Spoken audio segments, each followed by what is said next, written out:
जो जीवन का एक आनंद देने, जिनकी पुनीत पावन शिव महापुराण की कथा जो जीवन का एक आनंद देने वाली है, रस तत्व प्रदान करने वाली, भगवान की अविरल भक्ति और मुक्ति के मार्ग को प्रशस्त करने वाली है। ऐसी पुनीत पावन भगवान देवादिदेव महादेव की रसमय आनंदमय शिव महापुराण की कथा श्राद्ध पक्ष के इस पावन अवसर पर कोरोना महामारी में जो जीव शांत हो गए हैं,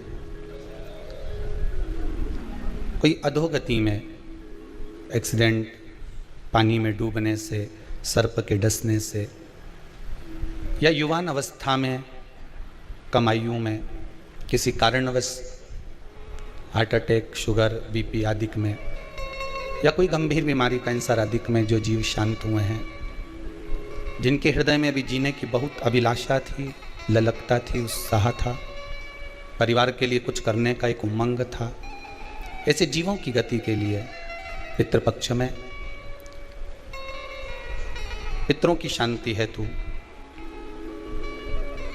पावन पितृमोक्ष हवन गौ माता के घृत द्वारा एवं शिव महापुराण की पावन कथा इस कुबेरेश्वर धाम से आज प्रारंभ हो रही है, जिसके मुख्य यजमान श्री सुरेश सत्यनारायण जी अग्रवाल, जो कि चोपड़ा जलगांव से आए हुए हैं, साथ में गोपाल मुक्तिलाल जी अग्रवाल, जो कि औरंगाबाद के निवासी हैं, जो इस पावन शिव महापुराण की कथा का रसास्वादन ये दोनों यजमान मिलकर जनमानस तक, संपूर्ण विश्व तक, जलगांव और औरंगाबाद से आए हुए ये दोनों यजमान परिवार इस पावन कथा का रसास्वादन करा रहे हैं। यज्ञ के प्रतिदिन जो गौ माता के घृत की आहुतियाँ आप सबके पूर्वजों के लिए, पितरों के लिए जो समर्पित की जा रही है, 21 ब्राह्मण काशी, इटारसी, होशंगाबाद, उज्जैन, ओमकारेश्वर, परली बैजनाथ से जो ब्राह्मण जन सभी आए हैं, उनके द्वारा शिव महापुराण जैसे यहाँ चल रही है, उसी के 24,000 श्लोक से पूर्वजों के उद्धार के लिए सांकल्य अग्नि में जा रही है, घृत जा रहा है। जैसे आपको कहा कि निःशुल्क पितरों की शांति के लिए जो कोरोना में शांत हो गए, उनके लिए ये यज्ञ रखा है, हवन रखा है। हमने तुरंत आशीष जी को ये बात कही कि ये काम करो, साथ में हवन तो चल ही रहा है, थोड़ी सी लापसी तैयार करो, और लापसी तैयार करके गौ माता को प्रतिदिन जो जो शांत हुए उनके निमित्तार्थ थोड़ा थोड़ा सा गौग्रास ही जाए, पर जाना चाहिए। एक हवन वो जो अग्नि में सांकल्य छोड़ी जा रही है, जो गाय का घी छोड़ा जा रहा है और पितरों को मिल रहा है, और दूसरा गौ माता के 16 दिन तक 16 श्राद्ध में मुख में गया क्षेत्र रहता है। गया जी और ब्रह्म कपाली के पिंड का दान पुण्य अगर कहीं प्राप्त करना है तो गाय के मुख में मिलेगा। गाय के मुख क्यों दी जाता है कौवा को भोजन? श्राद्ध पक्ष में कौवे को भोजन क्यों दिया जाता है? क्यों छत पर ले जाकर रोटी का टुकड़ा डालते हैं?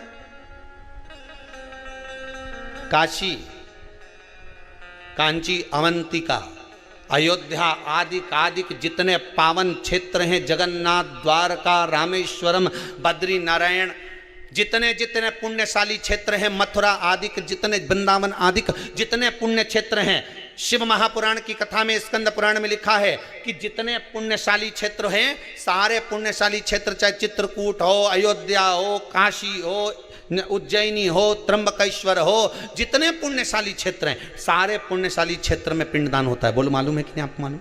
सब दूर तर्पण होता है, सभी जगह पिंड होता है, सभी जगह तर्पण होगा, पिंड होगा। तो श्राद्ध पक्ष में तुम इतनी सारी जगह जाकर तर्पण कर सकते हो क्या? जम के बोलिए।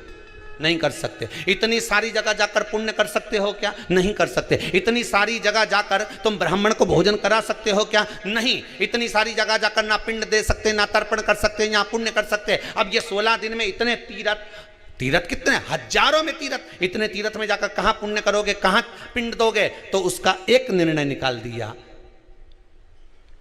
कि पितरों के देवता आर्यमा कौवे पर बैठते हैं। काय पे बैठते हैं? कौवे पर।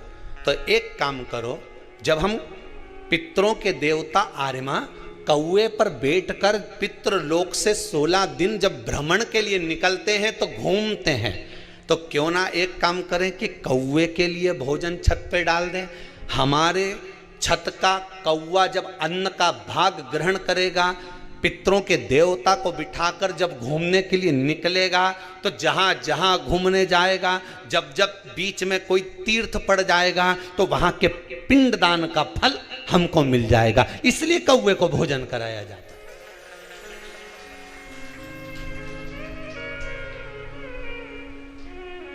कौवे को भोजन कराने का कारण ही यही है।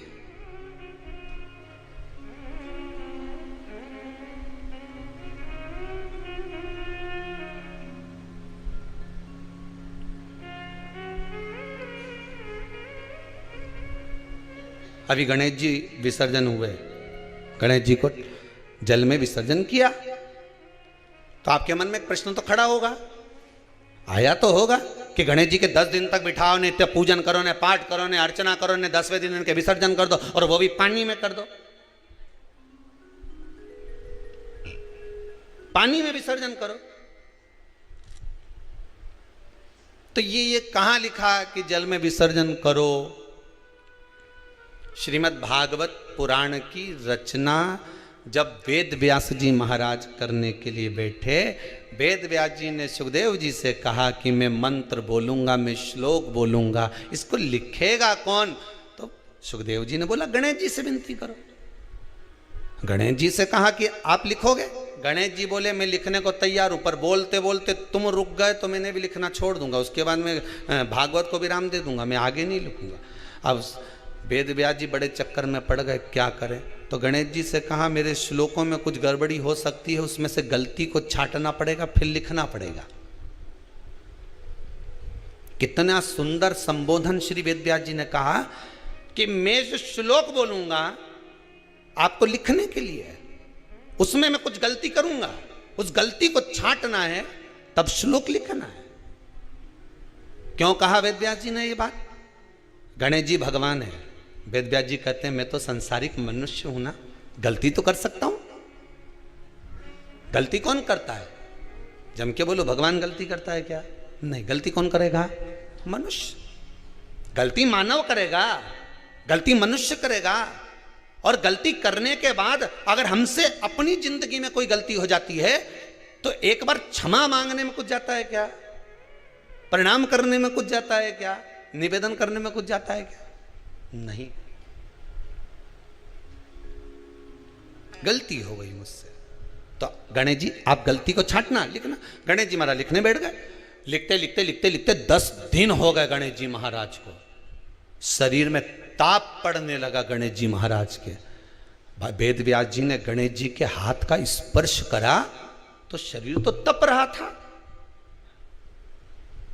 वेद व्यास जी ने वहीं पर श्रीमद् भागवत के श्लोकों को विराम दे दिया।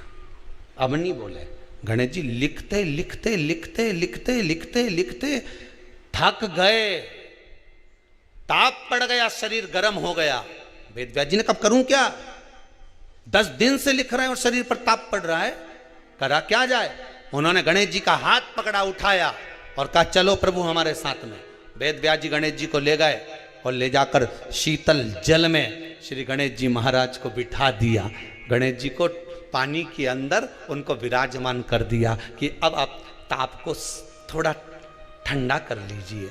शीतल जल में बिठाया। उस दिन से नियम हो गया कि 10 दिन गणेश जी बैठते हैं और फिर उनका विसर्जन होता है पानी के अंदर, जल के अंदर।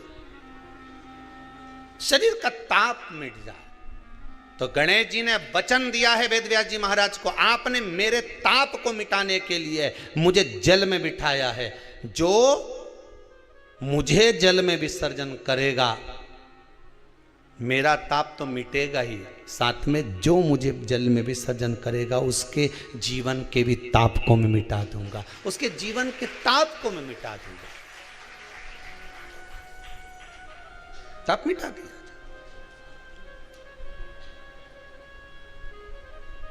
पर करो गणेश जी का विसर्जन, मना नहीं है हो, पर अच्छे से करो रे हो।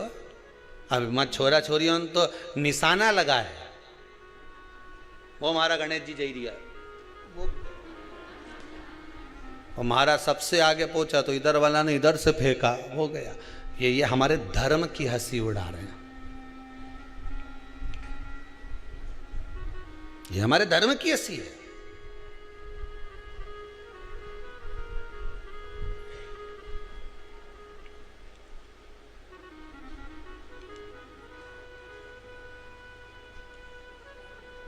धर्म को बचाने का प्रयास एक हिंदू ही कर सकता है। आप बचाइए। अभी एक जगह पर कहीं कार्यक्रम था और वहाँ 2-4 लोग मिलने के लिए आए, और मिलने के लिए आए तो उनमें से एक बोले कि गुरुजी ये सब आपको राम राम कहेंगे, जय श्री कृष्णा कहेंगे, पर ये जो भैया साथ में आए ना, ये बड़े चिढ़ते हैं भगवान के नाम से, ये कभी राम राम नहीं कहेंगे। हमने कहा अच्छी बात है, नहीं कहेगा तो मत कह दो, काय का काम काज है इनका। तो कि वो ढोल पार्टी है इनकी और ये सब बाजे बाजे का काम जोरदार। हमने कहा ठीक है मत कह दो। तो हमने भी प्रैक्टिकल करके देखा, भैया राम राम, नहीं बोला। हमने कहा जय श्री कृष्णा, नहीं बोला। हमने कहा हर हर, नहीं बोला। अब मन में तो बात चुभे कि बताओ ये ऐसा कि गुरुजी है जिस पंथ का है उसी पंथ का ले ही नहीं, राम का नाम, कृष्ण का नाम, शिव का नाम। हमने भी मन में सोचा रे महादेव तूने अच्छे अच्छे बेहरू के सुधार दिया दादा, ये कहां से आया।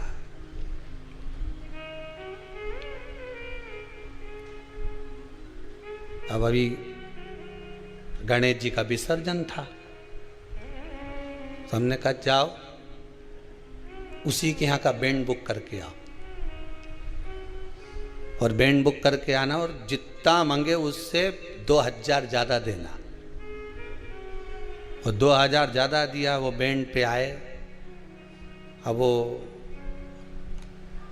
हमने छोरा उनसे किया जाओ जरा बोल के आओ कि पापियों के नाश को, धर्म के प्रकाश को, राम जी की सेना चले, जरा भजन गा। वो माइक दिया, उन्हें गाया। हमारे साथ में जो चल रहा था जो कि राम नहीं बोले, हमने कहा बोला, राम बोला, राम बोला। तो उसको गुस्सा आ गई, जिससे हमने कहा देख वो राम बोला, तो ये तुरंत उसके पास गया छोरा, क्यों रे तू तो राम जी का नाम नहीं लेता था, अब कैसे लिया। पैसा मिला है तो बोलना तो पड़ेगा।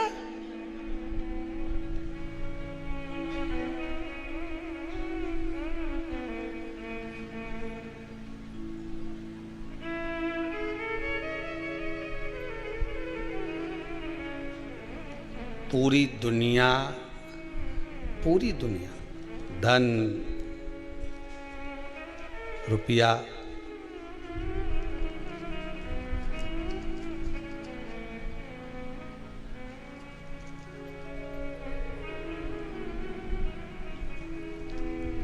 एक जरा सा कुछ कर्म भी किया जाए तो पूछ लिया जाए कि भाई धन कितना मिलेगा,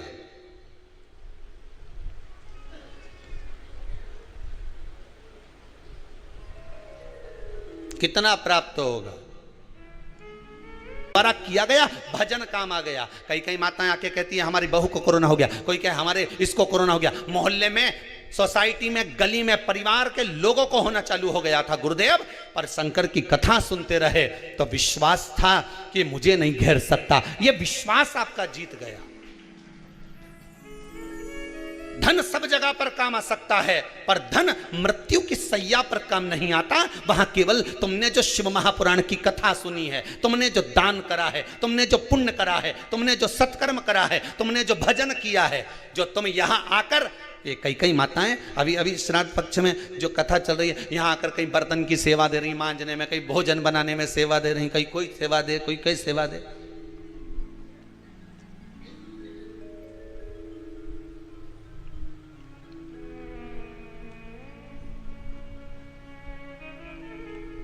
सेवा तुम कर रहे हो।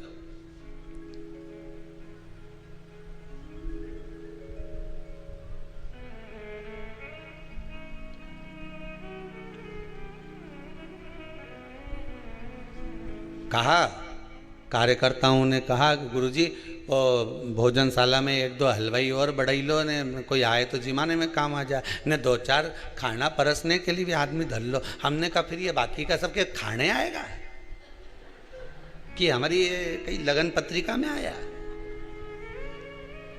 तुम ही बनाओ, तुम ही खिलाओ और तुम ही खाओ। किसके दरवाजे पर आए हो? यहाँ सियोर वाला महाराज के यहाँ नहीं आए हो तुम। इतना ध्यान रखना, तुम अपने अपने पूर्वजों को पार लगाने के लिए आए हो, शिव महापुराण की कथा सुनने आए, यज्ञ का दर्शन करने आए, 2 आहुतियाँ यज्ञ में पटकने आए। तो तुम ये सियोर वाला महाराज के यहाँ केवल तुम आए हो तो शंकर जी के दरवाजे पे आए। उसका एक एक कंकर शंकर है। तुमने जो पुण्य करा, दान करा, सत्कर्म करा, सब तुम्हारे लिए करा। तुमने अगर यहाँ बर्तन भी धो दिए तो ना जाने कितने नरक धो दिए तुमने। ये तो विचार करो, कितने पार लगा दिए। अगर तुम ब्राह्मणों को भोजन करा रहे हो, दक्षिणा दे रहे हो, दान दे रहे हो, तुम कर रहे हो हमारे लिए नहीं, अपने लिए। फिर वही वाली बात आ गई ने, शरीर चले और जब तक तुम्हारी नहीं तुम्हारे घर में चले, दूसरे के घर में मत चला देना दादा। तुम दूसरे की बात तो करो ही मत, तुम तो तुम्हारी करो। जब तक शरीर चले ने तुम्हारे घर में चले, तब तक पुण्य कर लो री जी के बात तो कोई भरोसा नहीं दादा, कोई भरोसा नहीं। भगवान से बस प्रार्थना करना, ये 2 लहर तूने दिखा दी ना कोरोना की, तीसरी मत दिखा दीजिए रे भोलानाथ। शिव महापुराण की कथा सुन रहा है, ये तीसरी के तू तीसरी आंख में समा ले। बहुत अब नहीं देखना। धन हर जगह काम आ जाएगा, पैसा हर जगह काम आ जाएगा, सत्ता हर जगह काम आ जाएगी, पर तुम्हारा पुण्य, तुम्हारा सत्कर्म, तुम्हारा भजन, तुम्हारा कथा श्रवण करना, तुम्हारा स्मरण, तुम्हारा दान, ये कहीं काम आएगा। तो तुम्हारे प्राण छोड़ते समय अंतिम क्षण में तुम्हारा किया गया सारा सत्कर्म का लेखा तुम्हारे सामने होगा। वसीयत तुम यहीं छोड़ जाओगे, पर वो जो लेखा पुण्य का है वो यहाँ छूटेगा नहीं। लोग कहते मुट्ठी बांधे आया जग में हाथ पसारे जाएगा। शिव महापुराण की कथा कहती है हाथ पसारे नहीं जाएगा, तेरे हाथ में वही पुण्य रख कर भेज दिया जाएगा जो तू कर कर जा रहा है, जो तू कर कर जाएगा। अरे अपने हाथ में दिन भर तुम मोबाइल चलाते हो, अरे बोलो तो सही, चलाते क्यों नहीं चलाते? पर थोड़ी देर 1 बजे से 4 बजे तक तुम मोबाइल को थोड़ी देर के लिए उंगलियों को बंद कर फेसबुक यूट्यूब पर ले जाकर छोड़ देते हो। कथा आ रही है, शिव महापुराण की कथा चल रही है, मुझे कानों में हेडफोन लगाकर सुनना है, मैं चित्तवृत्ति लगाऊंगा कथा में, मेरे पूर्वजों का उद्धार करना है। मैंने पिंड भले नहीं करा हो, मैंने ब्राह्मण भोज भले ना कराया हो, मैंने गौ माता को अगर एक रोटी भी नहीं दी तो कोई बात नहीं, पर शिव महापुराण की कथा अगर 16 श्राद्ध में मैं श्रवण कर लेता हूं तो ये मेरा विश्वास कहता है कि मेरे पूर्वज तर जाएंगे। मुझे विश्वास है कि मेरे पूर्वज मुझ पर आशीर्वाद प्रदान करेंगे, क्योंकि किसकी कथा चल रही है? पितरों की। और पितरों की घर की बेटी माता पार्वती जी की माता मैनावती है। मैनावती की पुत्री माता पार्वती है। पार्वती जी के पुत्र श्री कार्तिकेय, गणेश और ये सब हैं। ये संबंध हम जोड़ने के लिए निकले हैं। संबंध। और जब संबंध जोड़ने के लिए निकला मैं कुछ संबंध।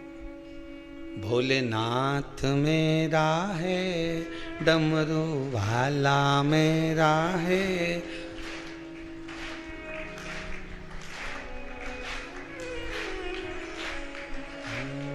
वो काशी वाला महादेव मेरा है। भोलेनाथ मेरा है, डमरू वाला मेरा है, वो काशी में रहने नाथ मेरा है। भाव से कहिए, भोलानाथ मेरा है, महादेव मेरा है, काशी रहने भोलेनाथ मेरा है, भोलानाथ मेरा है।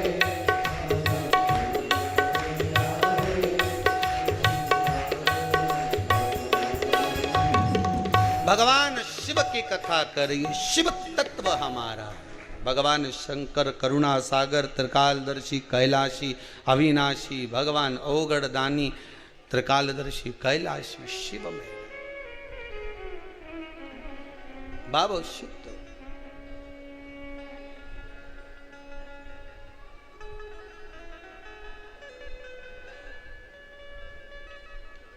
और जब ओगड़दानी शिव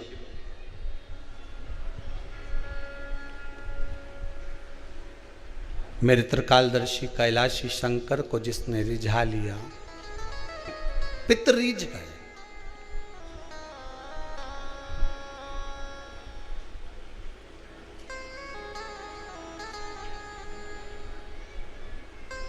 फिर रिझाने के लिए कुछ चीज की जरूरत नहीं है। ब्रह्मदेव ने गलती कर दी, विचार दृष्टि की हो जाती है। किसी किसी के साथ गलती हो जाती है, बोला कुछ जाता है, समझा कुछ जाता है।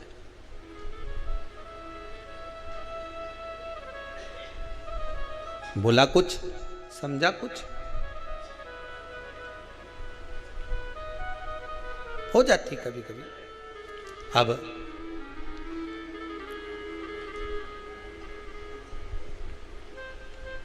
ब्रह्मा जी के उस स्वरूप को जो बनाया था किन्नर, आधा आधा, भगवान विष्णु हंस दिए। आप हंसे हो, आपको भी एक बार किन्नर बनना पड़ेगा। द्वापर में कृष्ण अवतार के समय पर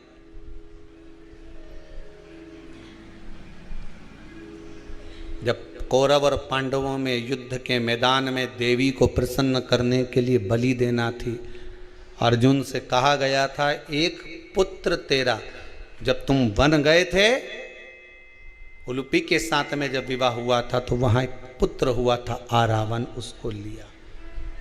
आरावन का संबोधन था, दादाजी मैं मरने को तैयार हूं पिताजी, पर एक बात है, मैं कुंवारा नहीं मरना चाहता। शिव महापुराण की कथा कहती है कि विवाह के बाद जो मरे उनका तो श्राद्ध भी हो जाता है, तर्पण भी हो जाता है, तिलांजलि भी हो जाती है। ब्राह्मण भोज कराया तो ब्राह्मणों के भोजन का पुण्य भी उनको मिल जाता है। किसी को अन्नदान दिया तो अन्नदान का पुण्य भी मिल जाता है। पर रावण कहता है कि अगर मैं कुंवारी अवस्था में मर गया तो ना तो मेरा पिंड होगा, ना मेरा तर्पण होगा, ना मेरी तिलांजलि होगी, ना ब्राह्मण भोजन करेंगे तो उसका भाग मुझे मिलेगा, ना आप तीर्थ करने जाओगे तो उसका भाग मुझे मिलेगा, ना कोई सत्कर्म का भाग मुझे मिलेगा। अधोगति में मरे हुए व्यक्ति को भाग कैसे मिले? कुंवारी अवस्था में मरने वाले को क्या मिलेगा? ये कई लोग कह देते हैं हम तो बड़े परेशान हो गए, वो कोई 10वीं में पास नहीं हुआ, कहीं का 12वीं में फेल हो गया, कहीं कोई एग्जाम में बैठा था, कंपटीशन एग्जाम में बैठा था, कोई नौकरी की तैयारी कर रहा था, नहीं हुआ, मर गया। अरे भैया सारे टिकट फुल हैं तो ट्रेन में चढ़ोगे तो बाथरूम में बैठना पड़ेगा। बोलो सही है कि गलत है? अरे जम के तो बोलो, सही है कि गलत है? अब बाथरूम में बैठकर जाना पड़ेगा और वहां भी धक्के खा रहे, लोग कह रहे चलो बाहर निकलो, हमें अंदर जाना है। फिर बाहर निकला, भैया फिर टीसी, फिर चले गया। टीसी ने आवाज लगी, चल निकाल बाहर। नहीं निकल, बाहर निकाल, नहीं निकल, निकल आई। कौन है अंदर? नहीं निकल, टीसी आवाज लगा, नहीं निकला। अब उसी तरह टिकट फुल है ना, तुम चले जाओ। उसी तरह भगवान ने तुम्हारी उम्र लिख के भेजी थी, इतना साल जिएगा, और तुम जबरदस्ती के नहीं मैं तो रस्सी बांध के मरूं, नहीं मैं तो ये खा के मरी जाऊं, नहीं मैं तो ट्रेन के नीचे कूदी जाऊं, नहीं मैं तो ये करके मरी जाऊं। अब मर तो गए पर ऊपर तो सीट फुल, फिर क्या करोगे? तो कि ये भटकता रहे, इके भूत प्रेत बना दो, डाकनी पिशाचनी चुड़ैल बना के भेज दिया, उन्हें भटकता फिरे। अब दिखे तो है ही नहीं, वे तो हवा के रूप में घूमे। इतना में बीच बीच में टीसी आता रहे, वही पहाड़ा के ऊपर चढ़ के गदा लेके और बेहतरीन काला और काली मूंछ और जोरदार मुकुट, उसमें बीच में नीलम चमक रहा और मूंछ पे ताव दे के हम यम है। इके इतनी देर में जैसे टीसी आवाज लगाए थे, इके टिकट याद है ही नहीं, पुण्य का टिकट होता।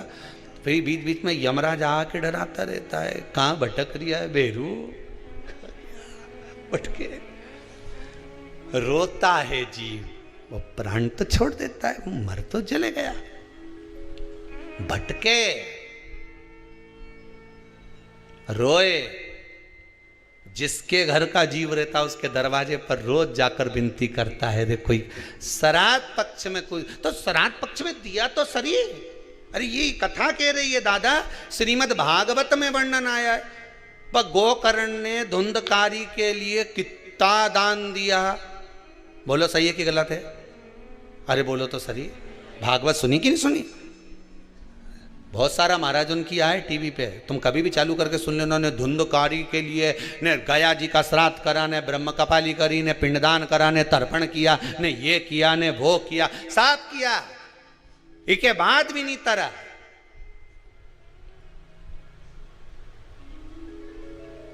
प्रेत की योनि में भटक रिया। तो गोकर्ण ने पूछा सूर्य नारायण भगवान से, ये तो बताओ ये भटके क्यों? सूर्य नारायण भगवान बोले, तूने क्या क्या किया बता। मैंने गया जी का पिंड करा, तर्पण करा, ब्राह्मण का भोज कराया, साफ कराया। तो इसका नाम नहीं बोला क्या? नहीं बोला। जब सियोर वाला महाराज का व्हाट्सएप पे लिख के भेज दिया तो फिर कोई टेंशन, नाम तो बोला। फिर मोबाइल नंबर नहीं लिखा, नहीं लिख दिया, वे भी लिख दिया। फिर गोत्र, तो गोत्र भी लिखा। बस सूर्य नारायण भगवान बोले कहीं ना कहीं गड़बड़ी जरूर है, पता करो कि गड़बड़ी कहाँ है। तो क्या समझ में ही नहीं आ रही है कि गड़बड़ी कहाँ है? नाम भी लिया। जब गया जी में पिंडदान करो, कहीं ब्राह्मण के भोजन कराओ, तो हाथ में चावल जल वगैरह लेके संकल्प छोड़ो कि नहीं छोड़ो? नाम ये, न गोत्र ये, और जो संकल्प दिया तो नाम गोत्र सब बोला। फिर क्यों नहीं तरा? सूर्य नारायण भगवान के चिंता लग गई तो वे नारायण भगवान के पास पहुंचे। नारायण जी से पूछा, प्रभु ये बताओ कि ये धुंधकारी तरे क्यों नहीं?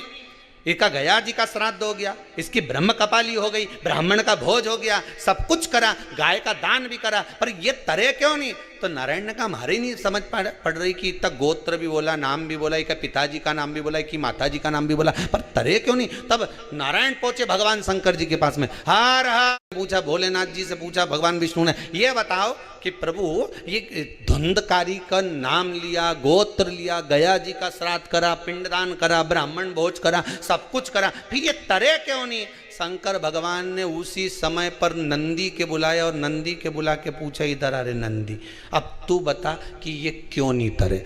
अब जितना निर्णय यमराज करता है उतना ही निर्णय नंदी करता है। नंदी ने कहा, प्रभु एक बात क्यों, थोड़ी अंदर की बात है। शंकर जी बोले, चाहे अंदर की हो चाहे बाहर की हो, बोल दे जरा, जम के बोल जरा। तो नंदी ने तुरंत कहा, प्रभु बात इतनी सी है कि जब जब पिंडदान करा, जब जब तर्पण करा, जब जब ब्राह्मण भोजन कराया, जब जब तिलांजलि करी गई, तब धुंधकारी का नाम धुंधकारी बोला गया। ठीक है, गोत्र आत्मदेव का बोला गया, आत्मदेव का पुत्र था ना, आत्मदेव का बोला गया। फिर गलती कहाँ हो गई? नंदी बोले गलती ये हो गई कि इसकी सहेली की संतान थी और उसकी गोदी लेके आ गई थी पैसा दे के। बोलो सही है कि गलत है? गोदी लेकर आ गई थी पैसा दे के। गोत्र बोलना था सहेली का, बोला जा रहा था इधर का, इसलिए तर नहीं पाया, इसलिए नहीं तरा, मोक्ष नहीं मिला। अब जितने लोगों ने भी व्हाट्सएप पे नाम लिखा ने गोत्र लिख के भेजा, अच्छे से भेजा है नहीं भाई? नहीं तो बाद में क्यों, हमने तो यज्ञ में भेजा था और सीवर वाला मिश्रा जी ने 24,000 श्लोक की आहुतियाँ छुड़वाई, ने 21 ब्राह्मण के बुलाया, ने खूब आहुतियाँ दिलवाई। इसके बाद भी कहीं का बोले कि अभी भी तुम्हारे यहाँ पितृदोष रह गया तो फिर समझ लेना। इसलिए निवेदन है, ये 7 दिन कथा चल रही है, बहुत सावधानी से जिन जिन ने नाम भेजा गोत्र लिखकर भेजा, सही भेजा। तो 21 ब्राह्मण जो यज्ञ कर रहे हैं सुबेरे उठकर, वो लोग सबसे पहले संकल्प देते हैं गोत्र का कि आज इनकी आहुति है। तुम्हारे धन की मूलता नहीं है, उन जीवों को तारने की मूलता है।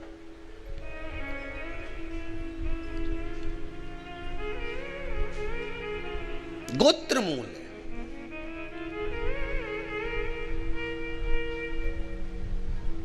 और जो गोत्र नहीं जानते उनसे तो हम इतना ही कहेंगे कि शिव जी का नाम ले लीजिए। शंकर भगवान से शादी में पूछा गया था, पंडित जी ने पूछा था तुम्हारा नाम बोलो शंकर, गोत्र बोलो शंकर। पंडित जी बोले कुछ खा पी के आए हो क्या?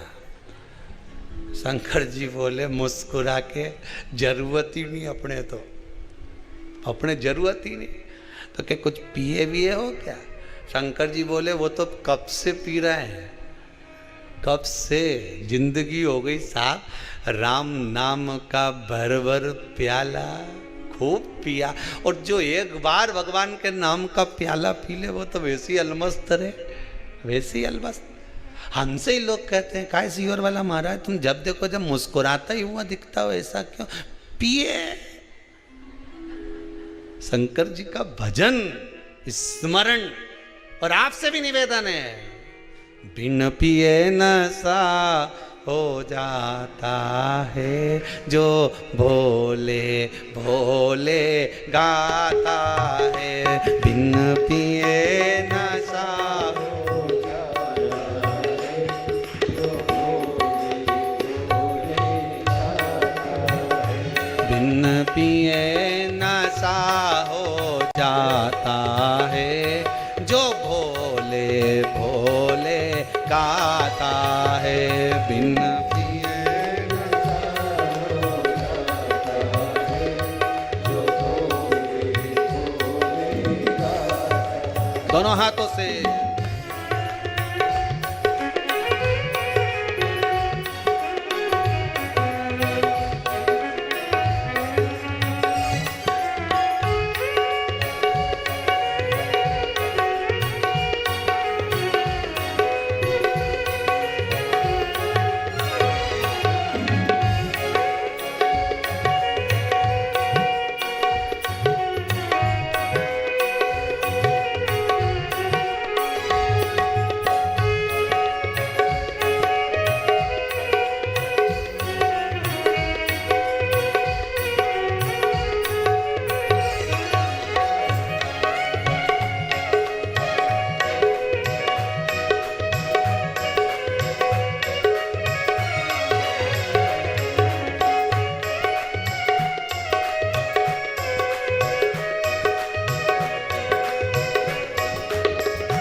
मेरे भोले के हाथों में डमरू है, मेरे भोले के हाथों में डमरू है। मेरे भोले के हाथों में डमरू है, मेरे भोले के हाथों में डमरू है।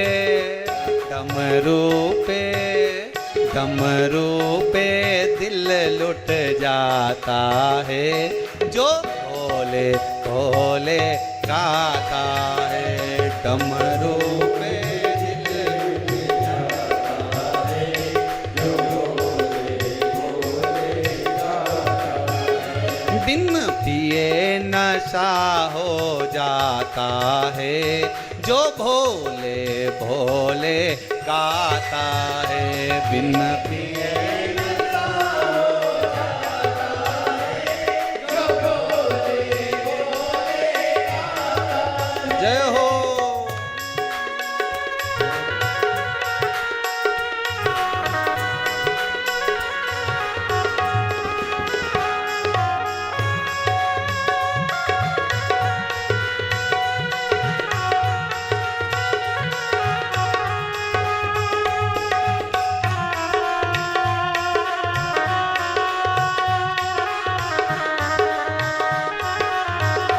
हर भोले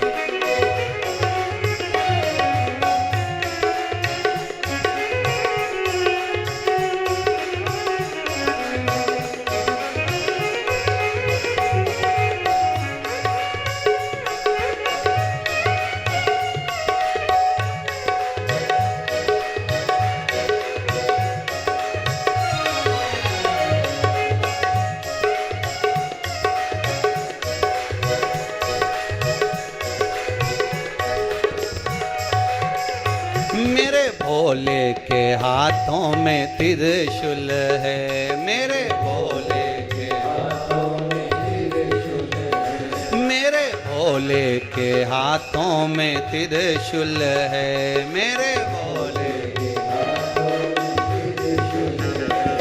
त्रिशूल पे त्रिशूल पे त्रिशूल पे दिल लुट जाता है, जो भोले भोले गाता है। त्रिशूल पे दिल लुट जाता है, जो भोले भोले गाता है। बिन पिए नशा हो जाता है, जो भोले भोले गाता है। बिन पिए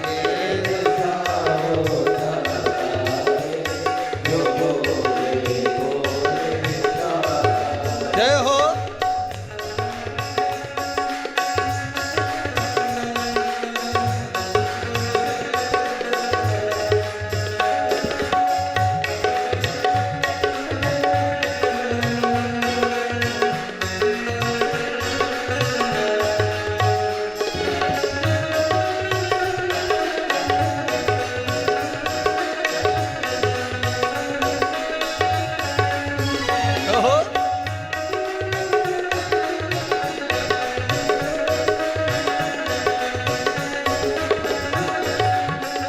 मेरे भोले के मस्तक पे गंगा है, मेरे भोले के मस्तक पे गंगा है। मेरे भोले की जटा में गंगा है, मेरे भोले की जटा में गंगा है। गंगा में दिल लग जाता है, जो भोले भोले गाता है।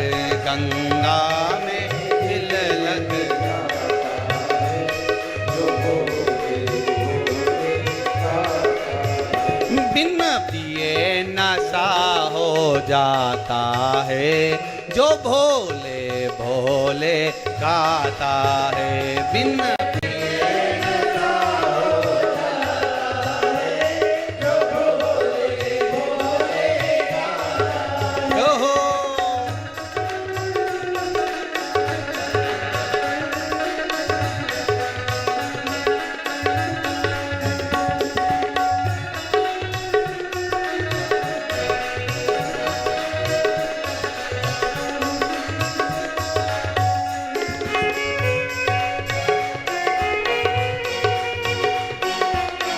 भोले।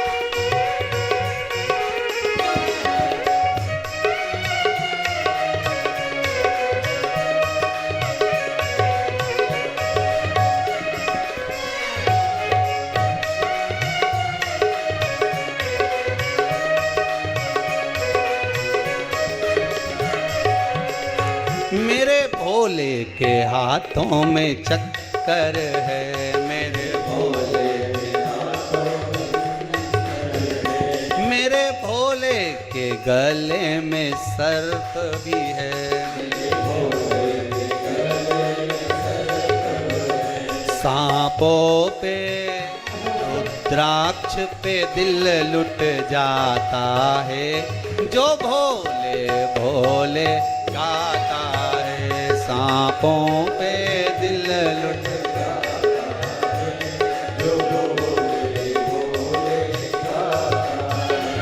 जो भोले भोले गाता है, जो भोले भोले गाता है, जो भोले भोले गाता है, जो भोले भोले गाता है। भोले बाबा पे शंभो बाबा पे, भोले बाबा पे दिल लुट जाता है, जो भोले भोले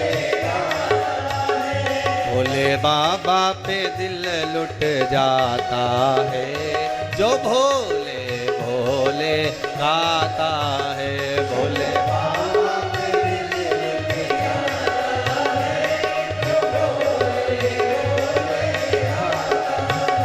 जो भोले भोले गाता है,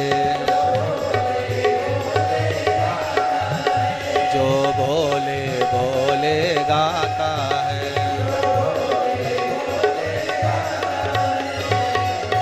हर हर महादेव। अच्छे प्रेम से बोलो जरा, दोनों हाथ उठाकर। और जितने लोग गाड़ी चला रहे हो वो मत बोलना हाथ उठाकर हो। हर हर महादेव। भगवान शिव की कथा कर रही है। शंकर भगवान गोत्र का मूल महत्व बताते। बहुत ध्यान दीजिएगा शिव महापुराण की ओर कि आपके भाव की निर्मलता से भगवान मिल जाए। कहा रावण कह रहे हैं अगर मान लो मैं कुंवारी अवस्था में मर गया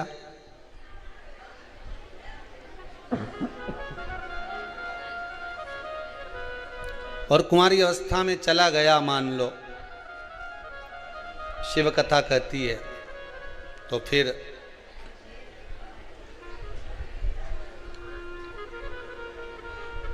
ना तो मेरा तर्पण होगा, ना मेरी तिलांजलि होगी, ना ही मेरा पिंडदान होगा। फिर मोक्ष कैसे मिलेगा? मोक्ष मिलने का भी तो कोई भाव हो। कहा और एक बात अपने भी जीवन में उतार कर रखिए। देखिए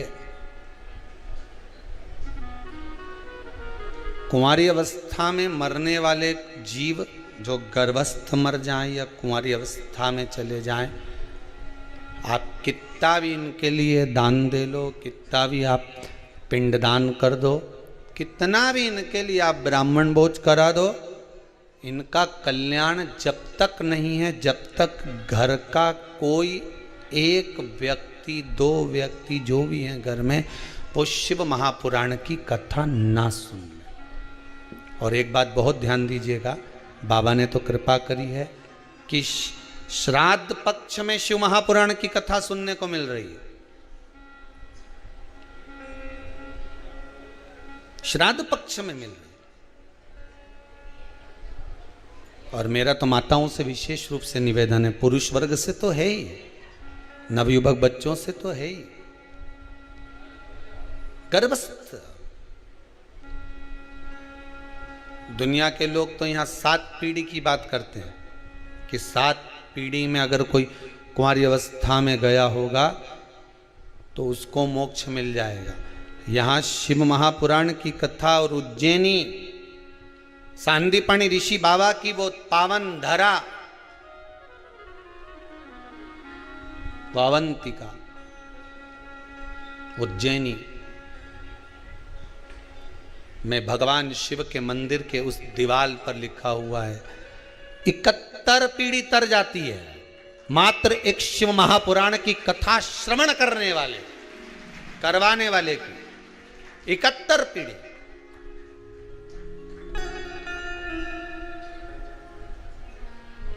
इकहत्तर पीढ़ी तर जाती। अब 71 पीढ़ी में ना जाने कितने कुंवारी अवस्था में गए होंगे, कोई जरूरी किसका याद, कौन एक्सीडेंट में, कौन अधोगति में चला गया होगा, किसको मालूम। एक बात आपको कही थी, आप लोगों को स्मरण होगा, अगर मान लो आप ब्राह्मण को भोजन नहीं करा पा रहे हैं, मान लो आप गौ माता को रोटी नहीं दे पा रहे हैं, स्वान को भोजन नहीं दे पा रहे, कौवे को भोजन नहीं दे पा रहे हो, और मान लो गया ब्रह्म कपाली या कहीं पिंडदान नहीं कर पा रहे हो, तिलांजलि तर्पण नहीं कर पा रहे हो, तो एक काम जरूर करना, जल के पात्र में 2 बूंद गंगा जल डालना और वो गंगा जल शंकर को रोज 16 दिन तक चढ़ाइए, पितृदोष समाप्त हो जाए।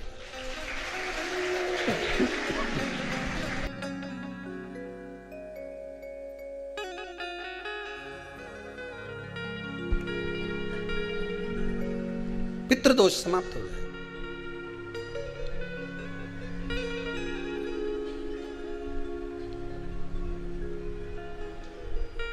प्रतिदिन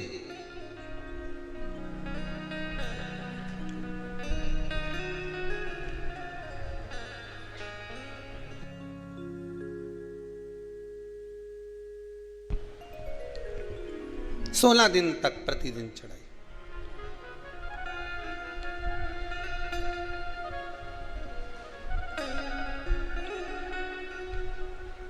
शिव महापुराण की कथा कहती है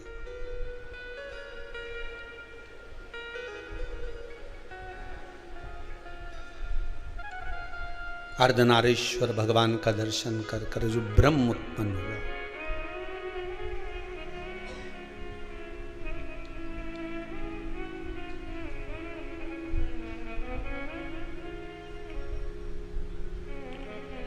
एक तारने का मौका,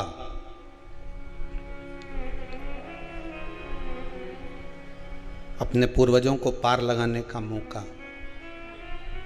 ये शिव महापुराण के माध्यम से मिला है।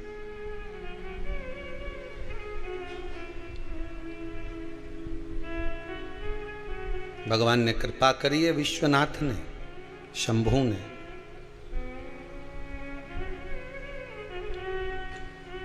घर बैठे पितृशांति यज्ञ का दर्शन घर बैठे हो रहा, और इन जजमान को धन्यवाद देना, ये दोनों श्री सुरेश सत्यनारायण जी अग्रवाल और गोपाल मुक्तिलाल जी अग्रवाल जलगांव और औरंगाबाद से जो पधारे, साधु आता है इनको, तो इतना जनमानस को देश और विदेश में बैठे हुए ना जाने कितने जीवों को पार लगा देंगे साहब। और आपको भी धन्यवाद देता हूं जो आपने अपनी अपनी टीवियों की वॉल्यूम बढ़ाकर, आवाज तेज कर कर जो पूरे वायुमंडल में शिव पुराण को, शंकर की कथा को, जनमानस तक जो जीव चले गए वो अपनों को नजर नहीं आते, पर वायु के रूप में ना जाने छोटे छोटे कण के रूप में रहते हैं, उनके कानों में ये सब बोधन जब जाता है तो तर जाते हैं।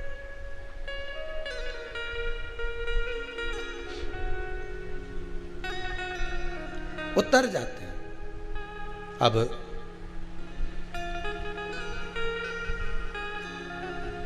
शिव महापुराण की कथा में जैसे धुंधकारी के मोक्ष के लिए गौकर्ण ने बहुत कुछ करा, उसी तरह देवराज के मोक्ष के लिए भी प्रयास करा गया और बिंदुक की मुक्ति के लिए भी प्रयास करा गया।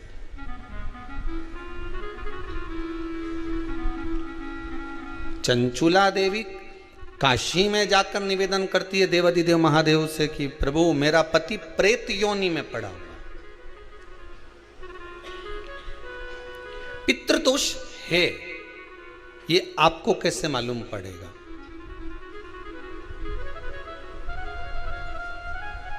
पितृ भूखे हैं, इसका तो वर्णन हमने पहले कर दिया कि रात्रि को जब आप सोने के बाद में 1-1.5 घंटे बाद अगर आपकी नींद खुल जाए, 1 घंटा 1.5 घंटा आप सो लिए, उसके बाद जो नींद खुली तो 1-1.5 घंटे तक अगर आपको नींद नहीं आ रही है, रात्रि को सोने के बाद में 1 घंटे बाद जब उठे तो आपको प्यास लग गई,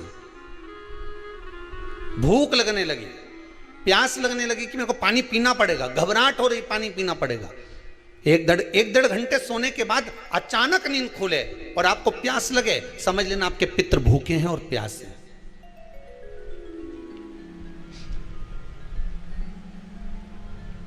वो भूखे और प्यासे हैं, उनको जल की जरूरत है।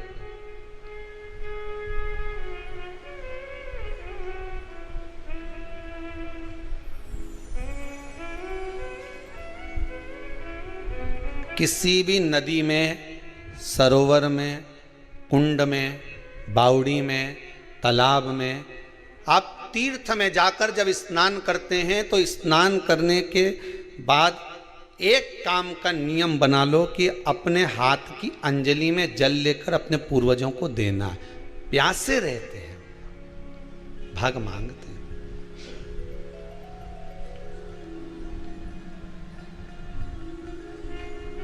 भाग प्राप्त करना। 3 वृक्ष पितरों के तुल्य हैं। 3 वृक्ष पितरों के तुल्य हैं। पहला पीपल, दूसरा बट वृक्ष, तीसरा बेलपत्र का वृक्ष। ये पितरों के तुल्य हैं। अगर आपको रात्रि में नींद नहीं आ रही है, ऐसा लगता है कि रात्रि को 1 घंटा 1.5 घंटा सोने के बाद कुछ गलत गलत विचार आने लगते हैं, नींद सुबह 3 बजे तक 4 बजे तक नहीं आती, 4 बजे के बाद फिर नींद आती है, तो एक प्रैक्टिकल जरूर कर कर देखना। एक प्रैक्टिकल करने में क्या जाता है, प्रयास करने में क्या कुछ जाता है क्या? प्रैक्टिकल कर कर देखना कि कहीं सियोर वाला महाराज झूठ तो नहीं बोल रहा है, तो प्रैक्टिकल करने में कुछ नहीं जाए। 1 लोटा पानी लो, उसमें थोड़ा सा कच्चा दूध डाल लीजिए, श्राद्ध पक्ष चल रहा है, बेलपत्री का पेड़ या पीपल का पेड़ या बट का पेड़, इन पेड़ के नीचे ले जाकर उस दूध को दोपहर में सुबह 10 बजे से लेकर 12 बजे के बीच में ले जाकर चढ़ा दीजिए। रात्रि को फिर ना आपको प्यास लगेगी, ना भूख लगेगी, नींद एक बार लगी तो सुबह ही खुलेगी। प्रैक्टिकल करने में क्या जाता है? पानी डालने में तुम्हारा कुछ जाएगा? अरे बोलो तो सरी, हमें 10 रुपया का दूध जरूर उसमें, और तुम इतनी चतुर हो, इतना सारा दूध थोड़ी डालोगी, तो 2 चीज़ डालोगे। कहाँ तुम इतना डालने वाली हो है?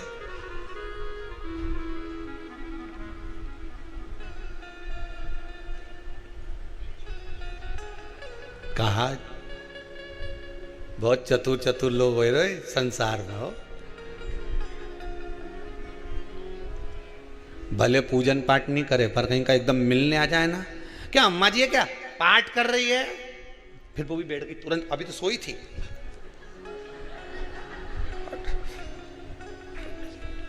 तुरंत।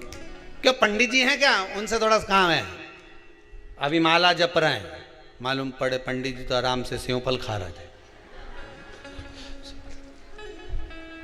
अब प्लेट सोफा के नीचे घुसे तुरंत।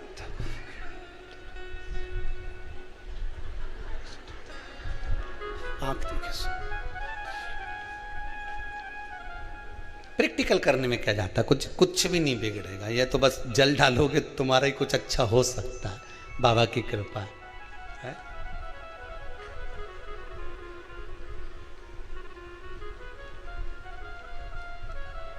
3 वृक्ष पितरों के तुल्य हैं। पहला, जम के बोलिए, पीपल। दूसरा बट वृक्ष।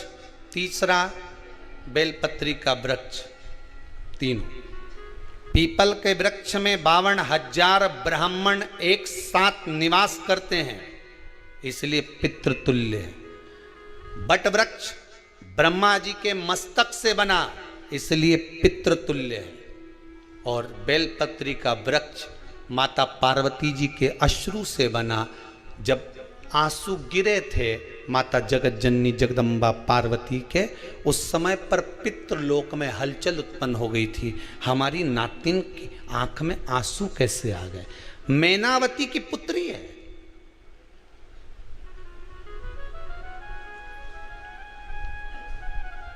पितरों की नातिन, इसकी अश्रु कैसे गिर गए? पार्वती जी ने कहा, ये आंसू नहीं, मेरा पुण्य भाग प्रकट करती हूं बेलपत्री के रूप में। तो पितरों ने वर दिया था कि ये बेलपत्री का वृक्ष हमारा आशीर्वाद है, इसके नीचे अगर कोई दीप लगाता है, शिव को स्पर्श कर चढ़ाता है, उसके पिता उसको आशीर्वाद देने के लिए पधारेंगे। बेलपत्र का वृक्ष पितृतुल्य।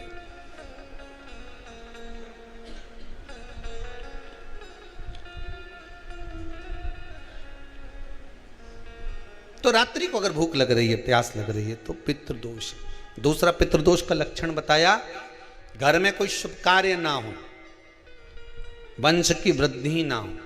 1 रुपये कमाओ, 1.25 रुपये खर्च हो रहे हैं, पैसा 10 जगह से कमाई आ रही है पर घर में टिक नहीं पा रही है, आया गया, पितृदोष है। जरा सी कटोरी पड़ी है, उसके पीछे विवाद चालू हो जाए, पानी ढुल गया, उसके पीछे विवाद हो जाए, या छोटी छोटी बात में घर में क्लेश मचा हुआ है, पितृदोष है। समझ लो हमारे पूर्वज हमसे खुश नहीं, प्रसन्न नहीं। कोई कहता है गुरुजी श्राद्ध बड़े बेटे को करना चाहिए कि छोटे को करना चाहिए? शिव महापुराण की कथा कहती है, अगर जायदाद का पूरा हिस्सा बड़े ने लिया हो और तुमने अपनी माता का दूध ना पिया हो तो एक ही को कर लेने दो। अगर माता का दूध पिया है और अगर एक अंगूठी भी ली है, जरा सा एक कपड़ा भी अगर सास का लिया है, तो श्राद्ध तो तुझे करना ही पड़ेगा, करना ही पड़ेगा। तूने मेरा दूध पिया है तो बिल्कुल, जम के तो बोलो। अगर तुमने उनका कुछ खाया है तो अब एक काम और हो सकता है, गुरुजी वो श्राद्ध अगर हम नहीं करें और बड़े भैया करें और हम उन्हीं के यहाँ चले जाएं तो चले जा, मना कौन कर रहा है? पूड़ी का तेल तू ले जा, खीर का दूध 2 थैली तू खरीद के ले जा। जितना वहां वो सेवा करे उतनी सेवा तुम करो। गलत है क्या? जायदाद का भी तो हिस्सा किया था। सुई की नोक के बराबर नहीं धुआं ने, ईंट इधर खसकी है तो हमारी इधर खसका दीजिए। हमारी बसियत में इतना लिखा है तो फिर बसियत में ये भी लिख के जाना चाहिए था। मैं तो कहूँ सबके, तुम डरो मत ही रहे एक भी। जब छोरा छोरी के जब सब सामान, प्रॉपर्टी दो ना, जमीन दो ना, जायदाद दो ना, सारा सामान छोरा छोरी के दो, तो उनके लिख के भी जाओ कि हमारी श्राद्ध कर दे अच्छे से, नहीं तो भूतड़ी बन के सुनाऊंगी। देखिए श्राद्ध करो। कितना दिया तुमको? बोलो ईमानदारी से बोलना, कितना दिया? ढेरों। और एक बात बहुत अच्छे से कहूंगा, आप लोगों के जीवन में उतरे। अगर मायके में भाई, मायके में भाभी, मायके के लोग अगर आपके माँ बाप का श्राद्ध नहीं करते हैं तो बेटी भी अपने माता पिता का श्राद्ध कर सकती है। उसने भी दूध पिया है अपने माता पिता का, पर वो श्राद्ध का भोजन कौन कराएगा? बेटी का पुत्र हो, बेटी की पुत्री हो, वो कराए, और नाम वो नाना नानी का ले ले, करे। अगर वो नहीं कर रहे हैं, वो नहीं संभालते, वो नहीं जानते, तो आप करो, तो करे। दो भाग होते हैं। जब एक रोटी गाय के मुख में दी जाती है, गाय के मुख में जब हम रोटी देते हैं, एक रोटी जब देते हैं, या तो गाय के मुख में 16 श्राद्ध में जब रोटी देते हैं तो रोटी को बीच में से तोड़कर, रोटी का जो भाग होता है उसको, मतलब ऊपर से फुलका का परत नहीं निकालना है, रोटी जो सीधी सीधी है ना, जैसे ये रोटी है तो इसको बीच में से तोड़ लिया, दो भाग विभाजित कर लिया, नीचे वाले भाग में भी थोड़ा सा गुड़ शक्कर रख लिया, ऊपर वाले भाग में भी गुड़ शक्कर रख लिया, एक के ऊपर एक रोटी को रख लिया, वो गाय को दी।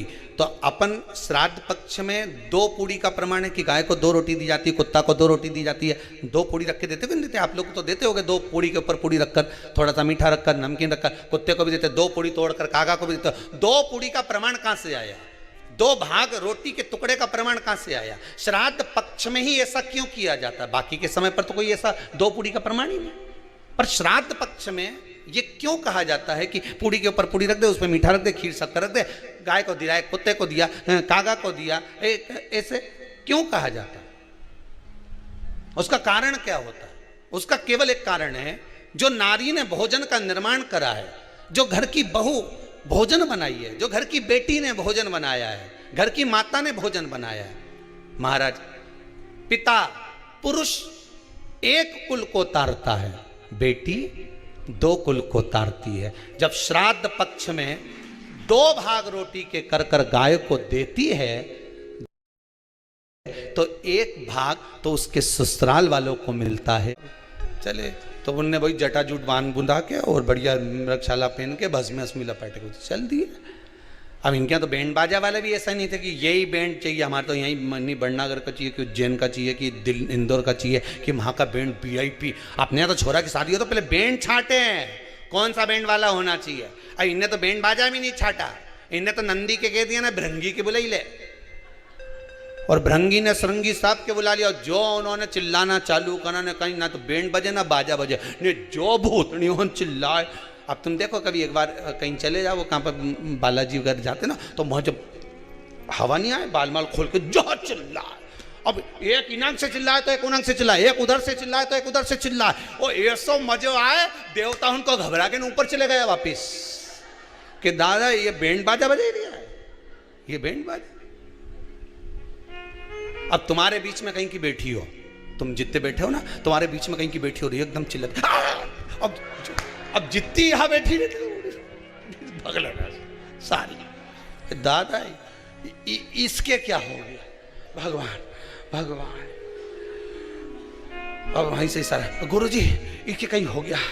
अब गुरुजी पंडित जी का लगा, जा जल छोड़ के आ, ललित महाराज तू जा, देवेंद्र महाराज तू जा, इनके जल छोड़ जल्दी से। अब उनके तो बाल खोल के और फिर चिल्ल रही है, इतना एरिया सब खाली। तो उससे पूछा, भाई ओ भाई तो काहे चिल्लाई? कि बहुत देर से पाँव रख के बैठी थी हमारा जांग पे। बहुत देर से बैठी, मैं कई बार कह दी उनंग सरक नहीं सरके, तो मैं भी अच्छी जोरदार मैंने कहा देवता ही गया, भगे सब भग गई इनंग की उनंग की। अब आप कही तो क्या, अब तो पसरी जो तो मालूम नहीं सकता, अब कही। अब शंकर जी बोले, भयंकर नाथ शिव जी के, अब यहाँ दिखावा नहीं है महाराज जी, दिखावा करा ही नहीं इन्होंने, दिखावे का तो कोई काम ही नहीं था। तो भोलेनाथ जी बोले क्या चाहती हो? तो क्या महाराज जी मेरे पति की मुक्ति चाहती हूँ। तो ठीक है, शंकर जी बोले हम जजमान बन जाएंगे। शिव जी दूल्हा, जो शंकर थे वो ईश्वर जी बन गए, पार्वती जी गौरा जी बन गई, गणा और गौर, ईश्वर जी और गौरा जी दोनों बन गए। अब जो ईश्वर जी गौरा जी जो तैयार हुए महाराज, जो तैयार महाराज, इतना सुंदर स्वरूप बाबा भोलेनाथ जी ने बनाया इतना सुंदर स्वरूप शंकर और पार्वती बनाए हैं। ईश्वर जी और गोरा जी आ रहे हैं, जोरदार ताली बजाकर स्वागत करिए। शंकर और पार्वती, ईश्वर जी और गोरा जी, बड़ा सुंदर स्वरूप बनाया है महाराज, बड़ा सुंदर स्वरूप। ईश्वर जी गोरा जी बड़े सुंदर बनकर, शंकर और पार्वती दोनों यजमान बनकर शिव महापुराण की कथा श्रवण करने के लिए, शिव महापुराण की कथा सुनने के लिए जा रहे हैं। और जब कथा सुनने के लिए शंकर पार्वती चले, देव ऋषि नारद महाराज दर्शन करे। स्वयं भगवान देव ऋषि नारद ने आकर जो दर्शन किया, गजब है प्रभु, बड़ा गजब स्वरूप महाराज। इतना सुंदर स्वरूप भगवान शंकर अपने स्वयं के विवाह में जब तैयार हुए थे ना, तो उन्होंने इतना सुंदर स्वरूप नहीं बनाया था जितना भगवान जब शिव महापुराण के यजमान बनकर कथा सुनने के लिए जा रहे हैं, तब उतना सुंदर स्वरूप उन्होंने बनाया है महाराज, बड़ा सुंदर महाराज। जरीदार वस्त्र, बड़ा सुंदर वस्त्र, जहां माता पार्वती फूलों का श्रृंगार करती थी, जहां माता पार्वती पुष्पों का श्रृंगार करती थी, आज बाबा माता पार्वती से कहते हैं, पार्वती शिव महापुराण के यजमान बनकर जा रहे हो, सुंदर श्रृंगार करिए। और निवेदन आप सबसे है, शंकर की कथा में ईश्वर जी और गोरा जी बनकर ही बैठना चाहिए। भगवान शिव और पार्वती बड़ा सुंदर श्रृंगार कर कर चलिए।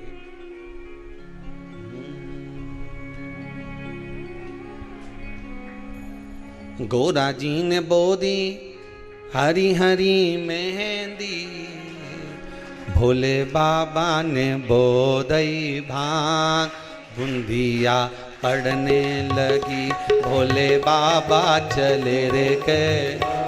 ईश्वर जी और गोरा जी आ रहे हैं, जोरदार ताली बजाएं। भोले बाबा चले रे कैलाश, बुंदिया पड़ने लगी, भोले बाबा।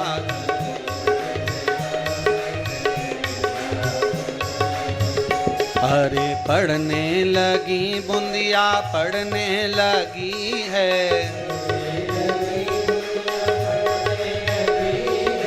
पड़ने लगी बुंदिया, पड़ने लगी है, भोले बाबा चले रे कैलाश, बुंदिया पड़ने लगी, भोले बाबा।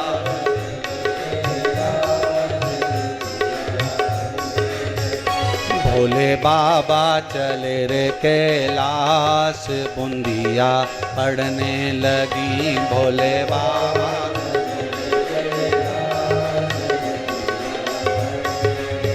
भगवान शंकर बड़े आनंद में, जजमान आए शिव और पार्वती का पूजन करने के लिए। जय हो।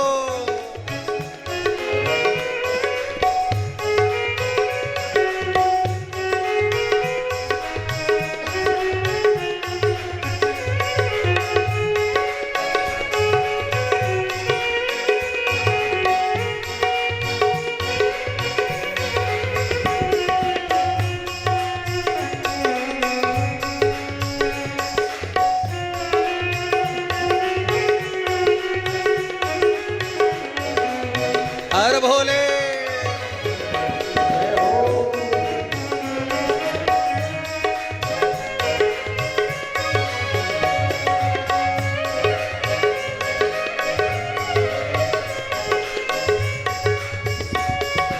भोला जी ने रच ली हरी हरी मेहंदी, गौरा जी ने, गौरा जी ने रच ली हरी हरी मेहंदी, गौरा जी। शिव शंकर ने पी लई भांग, बुंदिया पड़ने लगी, शिव शंकर ने।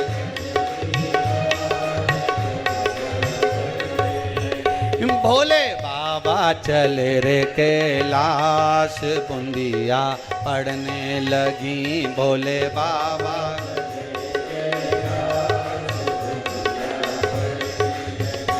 अरे पड़ने लगी बूंदिया पड़ने लगी है, पड़ने लगी बूंदिया पड़ने लगी है। भोले बाबा चले रे कैलाश, बूंदिया पड़ने लगी। भोले बाबा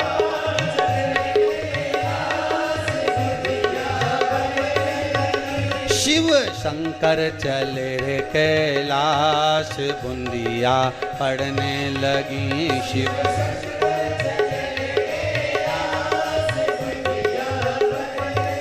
जय हो।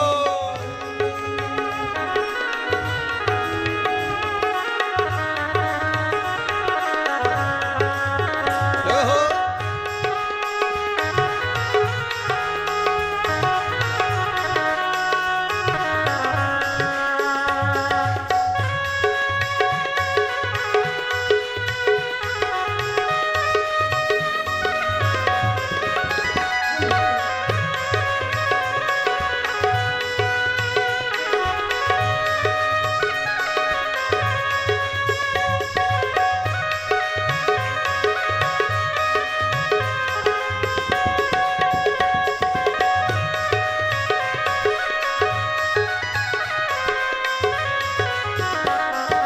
गौरा जी ने पीस ली हरी हरी मेहंदी, गौरा जी ने,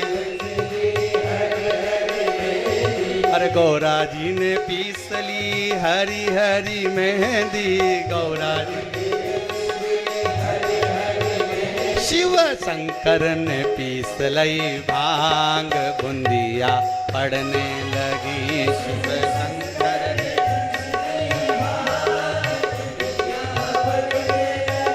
भोले बाबा चले रे कैलाश, बूंदिया पड़ने लगी। भोले हर हर महादेव। भगवान शंकर और पार्वती सुंदर ईश्वर जी गौरा जी बनकर शिव महापुराण की कथा सुनने के लिए गए। पूर्वजों का कैसा कैसा उद्धार किया है मेरे शंकर और पार्वती ने, कल की कथा में श्रवण करेंगे कि कौए को भोजन क्यों दिया जाता है, श्वान को, कुत्ते को भोजन क्यों दिया जाता है, साथ में सर्प क्यों, पितृपक्ष में सर्प यदि दर्शन हो जाता है तो उसका क्या फल होता है, कल की कथा में स्मरण करेंगे। बड़े भाव से आनंद से पितरों के परिंडे के पास में, मटके के पास में रुद्राक्ष का जल 3 बार चढ़ा देने से कौन कौन से पितरों की मुक्ति होती है वो कल की कथा में श्रवण करेंगे। आज की कथा को यहाँ विराम की ओर लेते हुए